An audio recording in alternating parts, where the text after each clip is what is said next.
কি করলে রোজা ভেঙে যাবে, রোজা ভঙ্গের কারণ কয়টি ও কি এই প্রসঙ্গে আরো অনেক কিছু জানতে পারবেন আজকের এই ভিডিও থেকে, তাই না টেনে সম্পূর্ণ ভিডিওটি দেখতে থাকুন।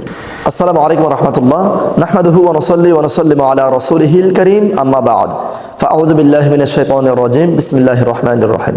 সুপ্রিয় ঈমানদার ভাই বোনেরা, কি করলে রোজা ভেঙে যাবে, রোজা ভঙ্গের কারণ কয়টি ও কি আজকে এই সম্পূর্ণ জানতে পারবেন আজকের ভিডিও থেকে। প্রিয় ঈমানদার ভাই বোনেরা, যেহেতু মাহে রমজানুল মুবারক আমাদের মাঝে আগমন করেছেন, সেহেতু রোজা ভঙ্গের সবগুলো কারণ আমরা মুসলমান হিসেবে প্রত্যেকেরই জেনে নেওয়া উচিত। আসুন আমরা ধীরে ধীরে ধারাবাহিকভাবে রোজা ভঙ্গের কারণ একটি একটি করে জেনে নেই। প্রথমত হচ্ছে ইচ্ছা করে বমি করা। এখন ইচ্ছা করে আমরা কিভাবে বমি করব? ইচ্ছা করে ওই যে অনেক সময় খাবার খাওয়ার পর অনেকেই ভেতর থেকে ঢেক আনার চেষ্টা করে, কিংবা আমার এখন বমি আসবে না কিন্তু আমি চাইলে এটা বমি আনতে পারবো, কিংবা যে কোনো কারণে আমার বমিটা হয়ে গেলে এখন অনেকটা ভালো লাগবে, এই কারণে ইচ্ছাকৃতভাবে বমি আসার জন্য ট্রাই করা কিংবা কোনো কিছু করা, এরকম করলে আপনার রোজা ভেঙে যাবে। 2 নম্বর হচ্ছে বমির বেশিরভাগ মুখের ভেতরে চলে আসার পর তা আবার কিছুটা গিলে ফেলা। যদি এরকম হয় তাহলে আপনার রোজা ভেঙে যাবে। 3 নম্বর হচ্ছে মহিলাদের মাসিক ও বাচ্চা প্রসবের পর ঋতুস্রাব হওয়া। যদি এরকমটা হয় তখন অবশ্যই সাথে সাথে রোজা ভেঙে যাবে। যখন মা বোনদের শরীর খারাপ কিংবা পিরিয়ড হবে তখন সাথে সাথেই তিনারা খাবার খেতে পারবেন এবং রোজা ভেঙে যাবে। এতে করে আল্লাহ রাব্বুল আলামিন তিনাদেরকে মাফও করে দিয়েছেন। 4 নম্বর হচ্ছে ইসলাম ধর্ম ত্যাগ করা। যদি কেউ জেনে শুনে ইসলাম ধর্ম ত্যাগ করে তাহলে তার রোজা সাথে সাথে ভেঙে যাবে। 5 নম্বর হচ্ছে গ্লুকোজ কিংবা শক্তিবর্ধক, অথবা আপনি নিশক্তি হয়ে পড়েছেন, আপনাকে স্যালাইন দিতে হবে, আপনার অনেক নিশক্তি, আপনাকে স্যালাইন দেওয়া জরুরি, সেই ক্ষেত্রে আপনাকে স্যালাইন দিলেও আপনার রোজা ভেঙে যাবে। সেই ক্ষেত্রে আপনার রোজা ভেঙে যাবে। এটা নিশক্তির কারণে হোক কিংবা যে কোনো কারণে হোক, যদি আপনাকে ইনজেকশন দেওয়া হয় তাহলে আপনার রোজা অবশ্যই ভেঙে যাবে। প্রস্রাব পায়খানার রাস্তা দিয়ে অথবা শরীরের যে কোনো জায়গা দিয়ে কোনো কিছু, কোনো ওষুধ অথবা কোনো ড্রপ, যে কোনো কিছু শরীরের ভেতরে প্রবেশ করা, যদি এরকম কোনো কিছু প্রবেশ করানো হয় তাহলে সাথে সাথে তার রোজা ভেঙে যাবে। এরপর হচ্ছে রোজাদারকে জোরপূর্বক কোনো কিছু খাইয়ে দিলে, ধরেন আপনি রোজাদার, আপনাকে আপনার বন্ধু বান্ধব সবাই মিলে জোর করে কোনো কিছু খাইয়ে দিয়েছে, আপনার রোজা ভেঙে যাবে। এটা যে কোনোভাবে ভেঙে যাবে। এরপর হচ্ছে ইফতারের সময় হয়ে গেছে এটা ভেবে আপনি খাওয়া শুরু করে দিলেন, কিন্তু ইফতারের সময় হয়নি, সূর্যাস্ত হয়নি, কিন্তু আপনার রোজা ভেঙে গেছে। যদি আপনি অজানাভাবেও ইফতারের সময়ের আগে আপনি ইফতার করে ফেলেন, সেক্ষেত্রে আপনার রোজা সাথে সাথে ভেঙে যাবে, আপনার ইফতার হবে না এবং সেদিন আপনার রোজাই হবে না। অতএব আপনাদেরকে অবশ্যই বলবো, ইফতারের সময় খুব সাবধানতার সহিত, প্রয়োজনে 30 সেকেন্ড কিংবা 1 মিনিট পরে ইফতার করুন, কিন্তু আগে নয়। যদি আপনার আগে ইফতার করে ফেলেন সেক্ষেত্রে আপনার রোজা ভেঙে যাবে। আবার বেশি পরেও করবেন না, বেশি পরে ইফতার করাও আবার মাকরুহে তাহরিমি, বেশি দেরি করা, নিজের স্বেচ্ছায় স্ব-ইচ্ছায় বেশিক্ষণ দেরি করে ইফতার করা হচ্ছে মাকরুহে তাহরিমি। অবশ্যই আপনারা মাকরুহে তাহরিমি যদি কেউ করে তাহলে সারাদিনের রোজা রাখার যেই সওয়াব তার অর্ধেক সওয়াব সে পাবে। অতএব অবশ্যই কেউ মাকরুহ করবেন না এবং তাড়াতাড়ি ইফতার করতে গিয়ে রোজা ভেঙে ফেলবেন না। এরপর হচ্ছে মুখ ভরিয়া যদি কেউ বমি করে ফেলে, মুখ ভরিয়া বমি আসা, যদি কারো মুখ ভরিয়া বমি আসে, এটা ভেতরে যাক আর না যাক, মুখ ভরিয়া যদি সব বের হয়ে আসে তাও রোজা ভেঙে যাবে।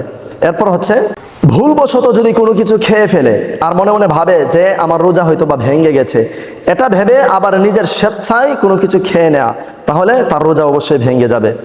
এরপর হচ্ছে ধরেন আপনি রাস্তা দিয়ে হাঁটছেন, হঠাৎ করে বৃষ্টি আসছে, কিংবা যে কোনো সময় আপনার শরীরে, আপনার গায়ে বৃষ্টির পানি পড়ছে, বৃষ্টির পানি পড়ার পর আপনার মুখে আসছে, আপনি টান দিয়ে ভেতরে নিয়ে গেছেন, মুখের ভেতরে নিয়ে গেছেন কিংবা গিলে ফেলেছেন, আপনার রোজা সাথে সাথে ভেঙে যাবে। অতএব যদি মুখের ভেতরে কোনো কারণে বৃষ্টির পানি চলে যায়, এটা সাথে সাথে ফেলে দেবেন, ফেলে দিলে আবার রোজা ভাঙবে না। এরপর হচ্ছে কানে অথবা নাকে অথবা চোখে কোনো ধরনের ড্রপ ইউজ করা। আপনি ড্রপ দিতে পারবেন না নাকে কিংবা কানে কিংবা চোখে, কোথাও আপনি কোনো ড্রপ ইউজ করতে পারবেন না, ব্যবহার করতে পারবেন না, এতে করে আপনার রোজা ভেঙে যাবে। এরপর হচ্ছে সাহরি খাওয়ার পর কিন্তু আমরা নামাজ পড়ার পর আমরা ঘুমিয়ে পড়ি, অনেক সময় ঘুম থেকে ওঠার পর, জোহরের সময়, আবার অনেক সময় অনেক পরে, আবার অনেক সময় সাহরি করার পর, ফজর নামাজের পর কি? সেটি হচ্ছে মুখের ভেতরে কোনো গোশত কিংবা কোনো কিছু লেগে থাকলে সেটা জিহ্বা দিয়ে নেড়ে ছেড়ে মুখের ভেতরে এনে গিলে ফেলা। যদি এরকমটা হয় সাথে সাথে রোজা ভেঙে যাবে, আপনার রোজা হবে না। এরকমটা কখনোই করা যাবে না। যদি দাঁতের ফাঁকায় কোনো কিছু লেগে থাকে সাথে সাথে এটা ফেলে দিয়ে সাথে সাথে আপনি কুলি করবেন, তবে গড়গড়া সহ কুলি না। ওযু করার সময় আপনি গড়গড়া সহ কুলি করতে পারবেন না। অতএব এদিকে খুব সাবধান থাকবেন ইনশাআল্লাহ। এরপর হচ্ছে অল্প বমি আসার পর মুখের ভেতরে ধরেন ঢেকের সাথে অল্প বমি আসলো, কিন্তু এটা আপনি ইচ্ছাকৃতভাবে আবার গিলে ফেলছেন, আপনার রোজা ভেঙে যাবে। কিংবা আমার অনেক মা বোনেরা যখন প্রেগনেন্ট থাকে তখন তারা যখন বমি করে, যখন বমি আসছে অল্প অল্প করে আসছে, যদি অল্প অল্প এসে বের হয়ে যায়, মুখ থেকে বের হয়ে যায়, তাহলে রোজা ভাঙবে না। কিন্তু মুখের ভেতরে আসছে সেটা যদি আবার আপনি গিলে ফেলেন তাহলে মা বোনদের রোজা ভেঙে যাবে, এতে করে আপনার রোজা হবে না। এরপর হচ্ছে আপনি রোজা রাখা অবস্থায় আপনি রোজা রেখেছেন, আপনি জানা সত্ত্বেও আপনি নাকের একদম নরম জায়গা পর্যন্ত পানি পৌঁছিয়েছেন এবং কানের একদম ভেতরে আপনি পানি দিয়েছেন, কিংবা কুলি করার সময় আপনি গড়গড়া সহ আপনি কুলি করেছেন ইচ্ছাকৃতভাবে, যদি এরকমটা করে থাকেন আর একটুখানি গড়গড়া করতে গিয়ে যদি ভেতরে চলে যায় কিংবা নাকের ভেতরে ঢুকে যদি ওই যে একটা ঝাল ঝাল ভাব হয় কিংবা নাক দিয়ে ঢুকে মুখ দিয়ে বের হয়ে যায় অথবা গিলে ফেলেন, যদি এরকমটা হয় তাহলে সাথে সাথে আপনার রোজা ভেঙে যাবে। এরকমটা কখনোই করা যাবে না। অতএব কুলি করার সময় গড়গড়া সহ কুলি করবেন না, এবং এমনিতেও গোসলে ফরজ আদায় করলে নাকের নরম জায়গা পর্যন্ত পানি পৌঁছাতে হয়। কিন্তু আপনি যখন রমজান মাসে রোজা রাখা অবস্থায় গোসল করবেন, গোসলের ফরজ আদায় করার কালে আপনি অবশ্যই নাকের নরম জায়গা পর্যন্ত পানি পৌঁছাবেন না, কারণ একটু রিস্ক হলে আপনার রোজাটা ভেঙে যাবে।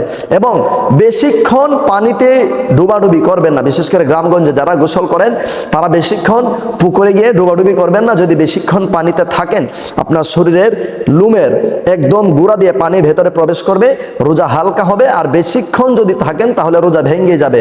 এবং যদি গোসল করতে গিয়ে কান দিয়ে পানি ঢুকে আর কান দিয়ে পানি ঢোকার পর এটা অনেকক্ষণ পর্যন্ত থাকলো, এবং গোসল করতে গিয়ে যদি আপনি বেশিক্ষণ পানিতে থাকার জন্যে শরীরে ঠান্ডা রাখার জন্যে অনেক সময় পর্যন্ত আপনি পানিতে থাকছেন, কিন্তু এরপর আপনি হঠাৎ করে পানি আপনার মুখে চলে গেছে, আপনার রোজা ভেঙে যাবে। কারণ আপনি বেশিক্ষণ পানিতে থাকার কারণে আপনার মুখে পানিটা চলে গেছে, যার কারণে আপনার রোজা অবশ্যই ভেঙে যাবে।